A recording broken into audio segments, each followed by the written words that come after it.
Page 115, Cafe Vienna. On pages 112, 113, they're going over the intervals for the 7th and 8th. An interval of a 7th and an interval of an 8th. An interval of an 8th is also known as an octave. OCT means 8, so it's an octave. In our harmony that we use in music, an octave is really important. And an octave is easy because it's letter to letter. C to C, A to A, E to E, whatever it is. So it's like C to C, that's an octave. And if you count it, you'll see it's an 8. 1, 2, 3, 4, 5, 6, 7, 8. Well, a 7th is one less than that. Sounds wonderful. And that's how I figure 7ths, because 7ths is quite a ways to count. I just go up to the 8 and then down 1, and you get a 7th. Or here. Whichever. That's 7ths. And they've got all the intervals there up through interval of an 8th. But you can keep going, because you can get bigger intervals than that. You just count them up the same way you've counted anything else. I guess Cafe Vienna is using pretty much all of the intervals. I think it's except maybe the interval of a 4th. I'm not sure. But music uses intervals. You'll learn to see them. As you read more and more music, you'll recognize intervals when they come up. So let's go through our routine to learn this piece. It's 4 lines long. There's no repeats on or anything. You're just going straight through it. Treble and bass clef. 3/4 time now. It's got 1/8 notes and quarter notes pretty much for the most part. Half notes, we can deal with that. Take it one hand at a time and make sure we have the fingering and all that, the rhythm. So we're starting here. See, I'm looking at the first few notes now to figure out where the hand goes. So I have a 2 here and a 1 here and a 4 here. That puts my hand here.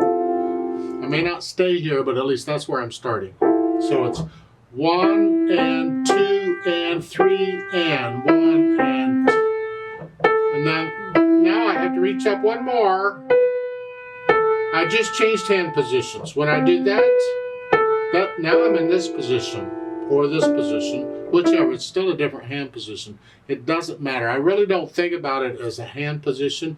I'm just going wherever the music tells me to go. So the second measure, you're here, and third measure, you go out. So this is why reading finger numbers doesn't work anymore, because now 1 and 2 is here, not here. You gotta be able to read the notes.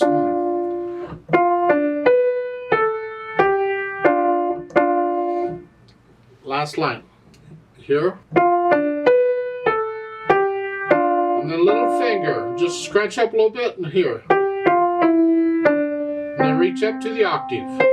It's important eventually you feel that what the octave feels like. You just grasp it. You know what an octave feels like, but you don't have to think about it too much. You get so used to octaves, your hand will go in that position eventually. Eventually. Now be aware at the end of the second line going into the third line. In the right hand, you're going from a thumb on the E to the third line is the second finger.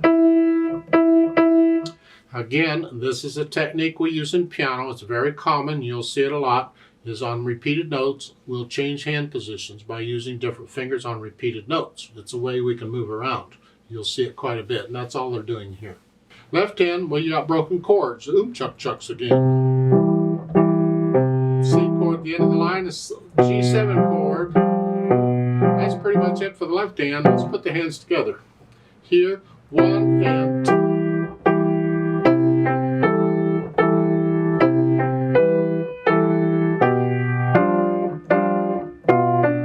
You get the idea? Go down the last line.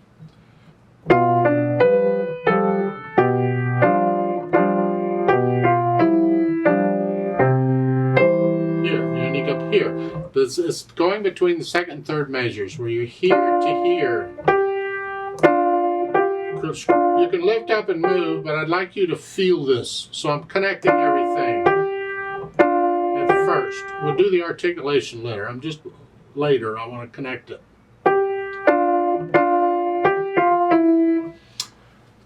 Then once you have that, go back and get rid of the hesitation so it's a nice steady beat. Then we'll add the articulation, and just say,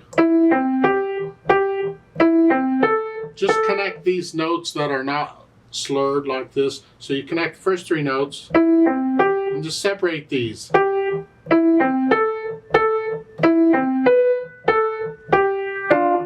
It's like they're doing the chuck chuck in the right hand also, because that's what you're doing in the left hand.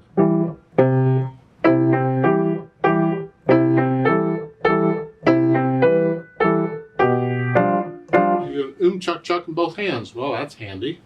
The last measure is slur here. Can you do that? And that at the same time? I lift it up here. Don't have to. You can connect the left hand if you want to. There's nothing marked, so it's really try both ways, and whichever way you like better, go for it. Sometimes I'll connect it, sometimes I won't. I like to experiment a lot anyway. Then once you have the articulation or sort of down, then we try the dynamics. It applies to the melody, which is the right hand. If you're starting out soft, piano, whatever you think soft is. And when you get to the end of the line, you're loud. Well, you got to go from soft to loud. You got 3 measures to do it in, so plan it out, or you'll be loud by the second measure. So what I'm going to do, since there's a few measures here, is I'm going to do it 1 measure at a time. The first measure, I'm going to stay soft. The next measure, I'm going to go up a little bit to moderately soft, sort of soft. I'm going to go up a little more on the third measure to moderately loud. Now I'm loud. So it's like I went up each measure. That's how I would do that one. And then in the second line, you come down a little bit to moderately loud, which would be about the same as the third measure then, because I was moderately loud there on the first line. And the third line, you do it again. Start soft and you go back up. At the end, the last 2, you're ending at moderately loud. And there's a retardando there where you slow down. How much you slow down is up to you. The fermata, you just hang on to that feels right and then let go. When I do it with a metronome, I'll double the value and hold it for 4 counts instead of 2.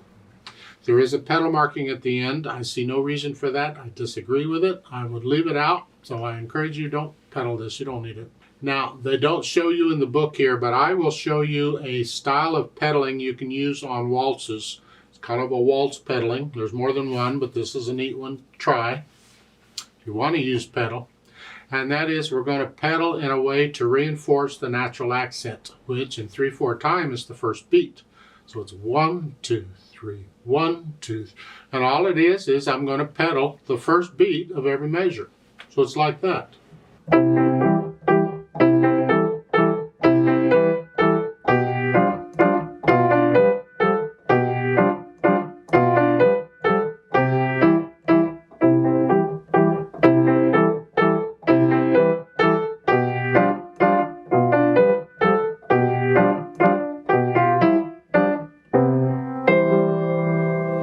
If you do that, you can go ahead and pedal the last measure. It works okay.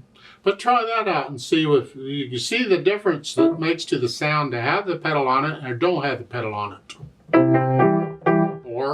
And it's just the first beat, that's all. Think about it. It comes in handy in a lot of pieces because they won't always put in the pedaling for you. You have to experiment. And the pedaling they do put in, for the most part, is always a suggestion. Anything I tell you about pedaling is a suggestion. Anything your teacher tells you about pedaling is a requirement as long as you're their student. Afterward, it becomes a suggestion too. So, whatever. I'd like to play this with you slowly to double check all the notes and the rhythms. I'm not going to do the dynamics. I can't slow down at the end. I am going to pedal it like I suggested with the waltz pedaling. I'm going to pedal the first beat of each measure and let's see if that works. So I'll give us 3 counts and let's play it together slowly. 1 and ready and go, and 1.